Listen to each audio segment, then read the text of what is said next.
Hi, we're the Acosta family, and we're Catholic missionaries with Family Missions Company. I'm Lisa. I'm Carson. I'm Gianna. I'm Cameron. And we first came upon Family Missions Company in 2019, just with a Google search. I was looking for a mission trip that I could bring my family on that was authentically Catholic and accepted everyone in the family. And so they had a come and see going on. And so we signed up. And at the time, we didn't really have any understanding of gospel poverty or missionary life.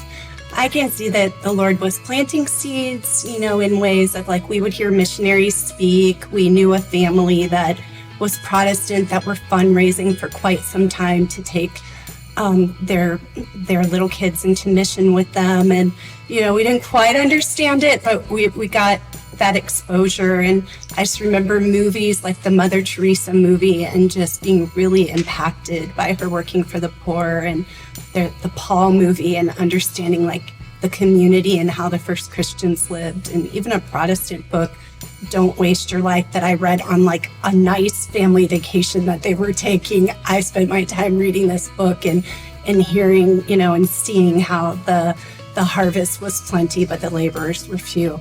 So we come on this trip and we're just blown away and completely unprepared for the experiences that we had that week and the missionaries that we encountered and their stories. And but at the end of the week, we met with the directors and they told us that if we were interested in joining FMC full-time, that we would have to wait a year due to the issues within our family. That really hit deep, and because I felt helpless to heal those things. So we went back home and we started incorporating some of the things that we learned. My kids started learning praise and worship. We started actually developing an authentic prayer life, reading scripture, and we signed up for the FMC Thanksgiving mission trip. And it was just me and the kids by then. And we were just completely forever changed on that trip by the missionaries and the poor that we worked alongside. And it became very clear that God was calling us in to join FMC. But then it would be a 5-year journey mixed with grief and loss to get us to where we are now. I felt like I was in a desert most of that time, that my prayers weren't being answered. But I can see now that the Lord was answering my prayers in His time, and He was leading us to learn to rely on Him, to put Him first, and to deeper encounter missionaries and the poor. And some of the ways that happened is we became mission partners with different FMC missionaries. And that, I think, changed our lives far more than any of the people that we were supporting, because it really helped us through what we were going through.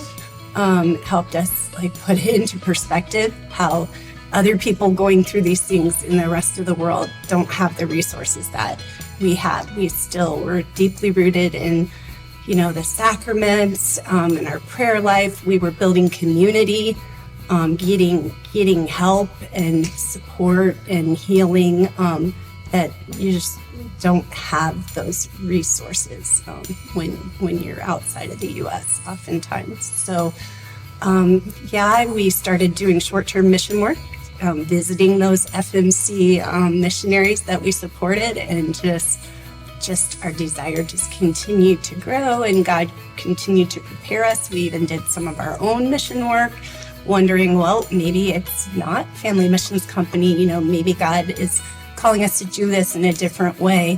But through all of that, we just kept persisting, and we came back to another discernment week, October 2023, and with just very detachment at that point, Lord, just give us the signs if this is, if you're ready, and the doors are opening. And He was wide open to all the doors, and the rest is really history.